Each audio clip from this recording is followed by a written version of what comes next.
galing-galing ng Pinoy. Ang galing-galing ng Pinoy. Kaya...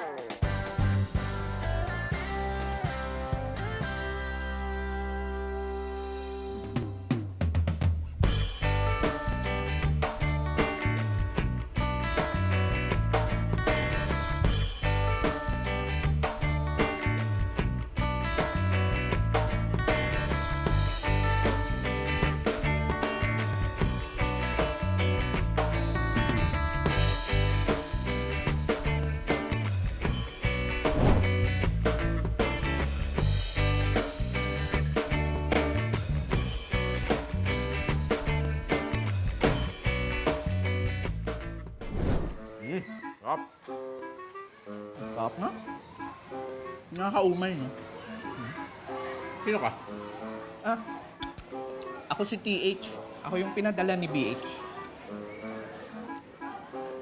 Bakit TH? Ito lang.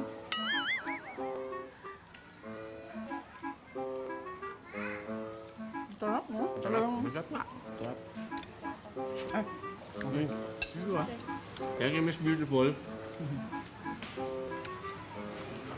TH, alam mo ba na may paniniwala na pagkain ng pansit ay nakakahaba ng buhay? Kung ganon, ilang buhay kaya ang haba ngayon? Kasi balita ko may mahaba-habang pansit eating event na mangyayari ngayong araw.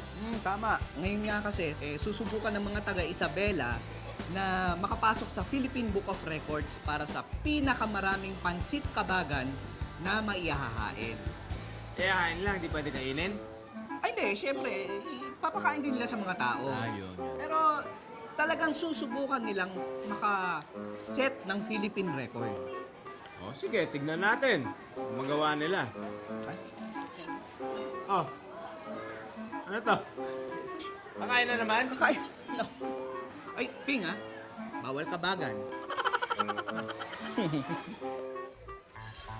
Sa kauna-unahang pagkakataon, susubukan ng mga taga-Kabagan Isabela na gumawa ng record, ang pinakamaraming hinain na pansit kabagan. Mayor, ano po ba yung feeling nyo na magbe-break kayo ng record ng most pansit kabagan in a day? Ay, malaking bagay sa amin yan. At natutuwa kami sa ngayon lang sa history. Mayor, I'm sure nakakain na kayo ng pansit kabagan. Ano ba yung masarap kapag kinakain yung pansit kabagan? Yung pumainit, saka itong bagong style na ginamit nila, lalo na yung lechon tarahay at pugo eggs, ay ibang-iba, lalo na napasarap ang pansit kabagan.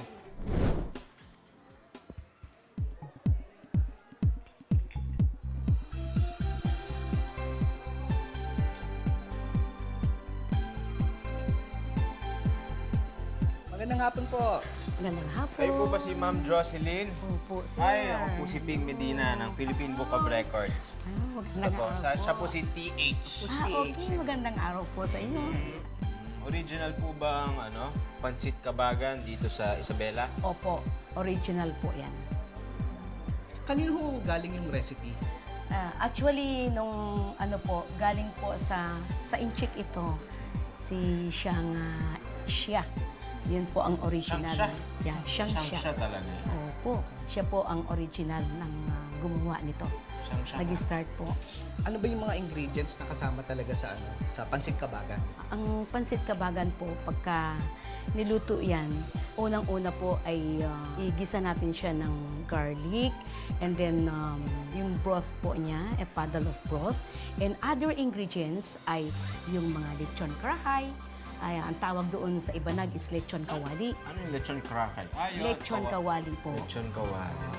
And then quail egg, igado, Pansin and ko, ang then dami pong toppings vegetables po. Punong-puno po ng toppings. Kakaiba po yung pansit nyo. Ano po ba yung pagkakaiba niyan sa mga ibang pansit? Actually, yung noodles namin kasi is locally produced yan dito. Opo. Miki po ang tawag sa amin. Pag naluto na po siya, pansi kabagan. nakikita ko ang dami kasing pumipila talaga dito. Parang buong barangay yata. Papakainin nyo lahat ng mga bata, yung mga magulang nila. Nakita ko sa labas ang dami nila eh. Opo, sir, talaga. Parang magla-lunch break na nga yung nakapila dun sa... Ano ba, may tinatry ba kayo i-break na record dito? Ba't ang dami yung niluluto na pansit kabagan? Actually, sir, first time ito. Papakainin ang mga bata dito. Ilan ba yung balak yung pag-servan na mga tao? Dito po, 1,000 ngayon ang papakainin. So ma'am, anong oras na po ba sa inyo? 11 o'clock na po. 11 Opo. na, nako. Kailangan magmadali na tayo para ma-break nyo na yung record. Magluluto pa ng mga pansit eh, di Opo, ba? sir. Sige, tara Sige po. po. Dadalhin, sana ay walang kanin. Gaano kaya kabilis magagawa ng mga tauhan ni Jocelyn ang pansit kabagan na pang 1,000 tao? Makagawa kaya sila ng record na mahihirapang lampasan ng matagal na panahon?